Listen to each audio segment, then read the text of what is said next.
அனைவருக்கும் வணக்கம். Welcome to Vishnuvarshan R. நான் உங்கள் விஷ்ணுவர்ஷன். இன்னைக்கு நம்ம சேனலில் என்ன வீடியோ பார்க்க போகிறோன்னு பார்த்தீங்கன்னா, பொதுவாகவே டேபிள் ரோஸ் செடிகள் வந்து பார்த்தீங்கன்னா நல்லா புசு புசுன்னு இருக்கும். பூக்களும் வந்து ரொம்பவே அட்ராக்டிவாக அழகாக இருக்கும். ஆனால் அப்படி இருக்கிற டேபிள் ரோஸ் செடிகளில் உங்கள் வீட்டில் பூக்கள் வந்து சரியாக பூக்கலை அப்படின்னா, நான் சொல்கிற இந்த 7 டிப்ஸை வந்து ஃபாலோ பண்ணி பாருங்கள். கண்டிப்பாக பூக்கள் பூக்கும். இது 7ல் ஏதோ ஒன்று நீங்கள் ஃபாலோ பண்ணாமல் விட்டுருப்பீங்க. அப்படி இல்லைன்னா ஏதோ ஒரு விஷயத்த தவறாக செஞ்சுருப்பீங்க. அதனால தான் வந்து பூக்கள் சரியாக பூக்காமல் இருக்கும். நான் சொல்கிற இந்த 7 ஸ்டெப்ஸையும் கரெக்டாக ஃபாலோ பண்ணீங்க அப்படின்னா கண்டிப்பாக பூக்கள் வந்து 100% வந்து சூப்பராக பூக்கும். ஸோ முதல்ல வந்து பார்த்தீங்கன்னா நீங்கள் எதை தெரிஞ்சுக்கணும் அப்படின்னா லைட்டிங். டேபிள் ரோஸ் செடி வந்து பார்த்தீங்கன்னா ஒரு சக்குலண்ட் வெரைட்டி அப்படிங்கிறதுனால அது வந்து சன்லைட் வந்து அதுக்கு ரொம்பவே பிடிக்கும். கண்டிப்பாக ஒரு நாளைக்கு 6லேருந்து 7 மணி நேரம் டைரக்ட் சன்லைட் வந்து டேபிள் ரோஸ் செடிக்கு வேணும். நீங்கள் அப்படி 6லேருந்து 7 மணி நேரம் டைரக்ட் சன்லைட் கிடைக்காம சன்லைட் வந்து ரொம்பவே குறைவாக கிடைச்சிது அப்படின்னா பிளான்ட் வந்து சரியாக வளராது, பூக்களும் சரியாக வராது. அதுக்கப்புறம் பூக்கள் அப்படியே வந்ததுனாலும் பூக்கள் வந்து பார்த்திங்கன்னா சரியாக விரியாது, பூக்கள் வந்து பூக்காது. அதுக்கப்புறமா ரெண்டாவதாக நீங்கள் எதை ஃபாலோ பண்ணணும் அப்படின்னு பார்த்தீங்கன்னா, பூக்கள் வந்து பார்த்தீங்கன்னா 2லேருந்து 3 நாட்களில் வந்து வாடிடும். அப்படி அந்த வாடின பூவை ஒரு சில பூக்கள் ஒரு சில டைம்ஸ் வந்து ஒரு சில நேரங்களில் பார்த்தீங்கன்னா அந்த பூக்கள் வந்து வாடினது அதுவாக விழுந்துடும். ஆனால் ஒரு சில நேரங்களில் பார்த்தீங்கன்னா அது ரொம்பவே ஸ்ட்ராங்காக இருந்தது அப்படின்னா விழுகாது.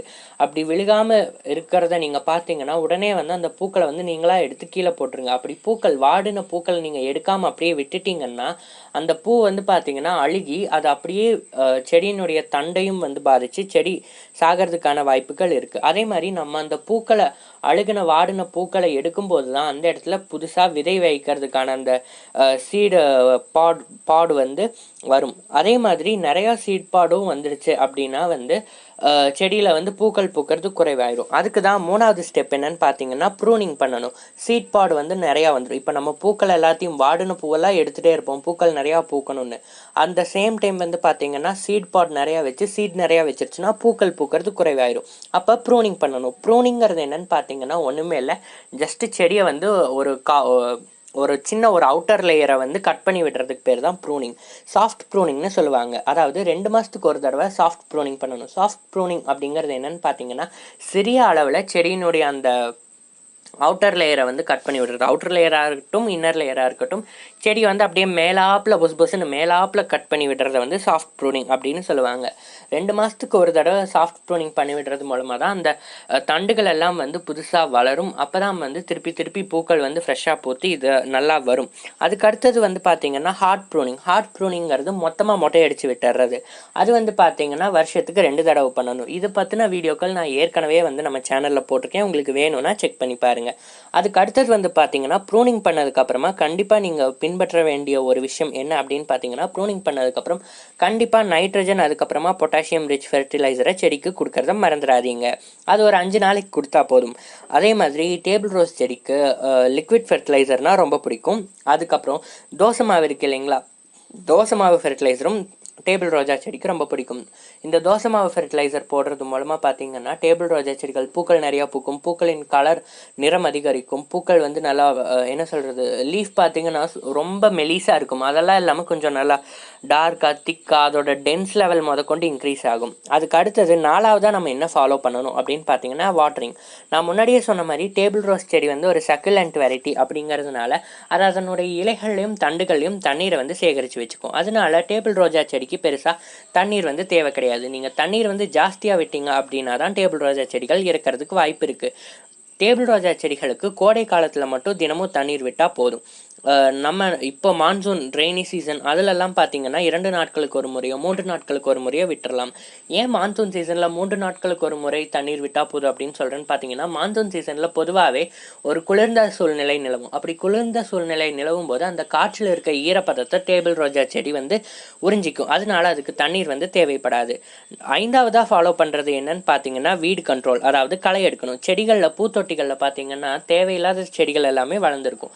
அதை வந்து கண்டிப்பாக வந்து நம்ம ரிமூவ் பண்ணி ஆகணும். ஏன் அதை ரிமூவ் பண்ணி ஆகணும்னு பார்த்தீங்கன்னா அந்த களைகள் வந்து டேபிள் ரோஜா செடியினுடைய சத்துக்கள் மொத்தத்தையும் உறிஞ்சிக்கிட்டு வளருது. இப்போ உதாரணத்துக்கு பார்த்தீங்கன்னா கஸ்குட்டா அதுக்கப்புறம் காளான் இதெல்லாமே பார்த்தீங்கன்னா ஒரு செடிக்கிட்டையோ மரத்துக்கிட்டையோ முளைத்து வந்ததுன்னா அந்த செடியினுடைய மரத்தினுடைய சத்துக்கள் மொத்தத்தையும் உறிஞ்சிட்டு அதை வந்து ஒரு சப்பிப்போன எலும்பு கூட வச்சுட்டு அது வந்து நல்லா ஃப்ரெஷ்ஷாக ஸ்ட்ராங்காக வளர்ந்துட்டு போயிடும்.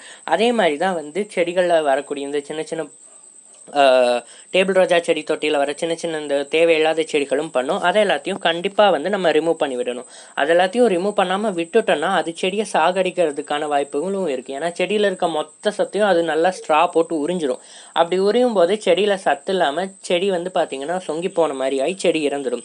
அதுக்கு அடுத்தது 6வதாக என்ன ஃபாலோ பண்ணணும் அப்படின்னு பார்த்தீங்கன்னா பெஸ்ட் கண்ட்ரோல். டேபிள் ரோஜா செடி வந்து பார்த்திங்கன்னா அதுக்கு தீங்கு விளைவிக்கக்கூடிய பூச்சிகள் வந்ததுன்னா ஒரு சில செடிகள் வந்து எதிர்த்து போராடும். ஆனால் டேபிள் ரோஜா செடி வந்து பூமாரி அப்படிங்கிறதுனால அதை எதிர்த்து போராடாது. அதனால நம்ம தான் வந்து பெஸ்ட் கண்ட்ரோலை நம்ம தான் வந்து ஃபாலோ பண்ணிக்கணும். டேபிள் ரோஜா செடியில் வந்து பார்த்திங்கன்னா மீலி பக், அதாவது வெள்ளை கலரில் பஞ்சு பஞ்சாக இருக்கும் இல்லைங்களா, அந்த பூச்சி தான் வந்து டேபிள் ரோஜா செடியில் அஃபெக்ட் வரும். அந்த பூச்சியை வந்து எப்படி விரட்டி அடிக்கிறது அப்படின்னு பார்த்தீங்கன்னா ஒன்றுமே இல்லைங்க. நம்ம அரிசி கழிஞ்ச தண்ணி ஊற்றலாம். அப்படி இல்லைன்னா ஒரு 2 ஸ்பூன் வேப்ப எண்ணெயை 1 லிட்டர் தண்ணியில் கலந்துட்டு நல்லா அதை ஷேக் பண்ணி நல்லா குலுக்கிட்டு அதை ஸ்ப்ரே பண்ணுறது மூலமாக வந்து அந்த மீலி பக், அந்த வெள்ளைப்பூச்சி வந்து ஒரு 5லிருந்து 4 நாட்களில் வந்து சீக்கிரமாகவே ஓடி போயிடும். 7வதாக ஃபாலோ பண்ணக்கூடியது பார்த்திங்கன்னா ரீபாட்டிங். அதாவது வருஷத்துக்கு ஒரு தடவையாவது நம்ம டேபிள் ரோஜா செடியை எவ்வளோ பெரிய தொட்டியில் இருந்தாலும் சரி கண்டிப்பாக ரீபாட் பண்ணி ஆகணும். ஏன் ரீபாட் பண்ணி ஆகணும் அப்படின்னு பார்த்தீங்கன்னா டேபிள் ரோஜா செடிக்கு வந்து பார்த்தீங்கன்னா டேப் ரூட் கிடையாது, ஃபைப்ரஸ் ரூட். அதாவது ஃபைப்ரஸ் ரூட் வந்து பார்த்தீங்கன்னா கொசன்னு வளரும். இது மாதிரியான சக்யூலண்ட் வெரைட்டிஸ்க்கெல்லாம் வந்து மோஸ்ட்லி ஃபைப்ரஸ் ரூட் தான் இருக்கும். இந்த ஃபைப்ரஸ் ரூட் வந்து சீக்கிரமாகவே அந்த பிளான்ட் கண்டெய்னர் மொத்தமும் அதோட வேர் வந்து பார்த்தீங்கன்னா பரவி இருக்கும். அந்த வேர் வந்து பார்த்தீங்கன்னா அந்த மண்ணில் இருக்க எல்லா சத்துக்களையும் உறிஞ்சிட்டு தான் அந்த செடி வந்து ஃப்ரெஷ்ஷாக ஹெல்த்தியாக ஹாப்பியாக வளருது. அப்படி இருக்கிற பட்சத்தில் ஒரு வருஷத்துக்குள்ளே கண்டிப்பாக வந்து அந்த பாட்டில் இருக்க சத்துக்களை வந்து அந்த செடி உறிஞ்சிடும்.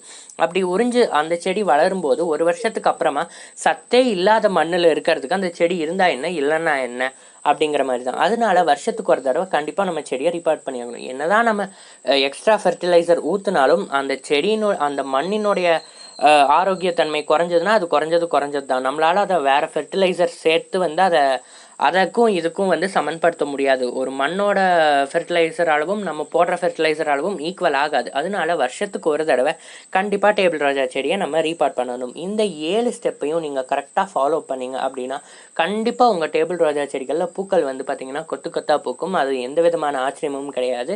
இந்த வீடியோ உங்களுக்கு பயனுள்ளதாக இருக்கும்னு நம்புகிறேன். தேங்க்ஸ் ஃபார் வாட்சிங். நன்றி, வணக்கம்.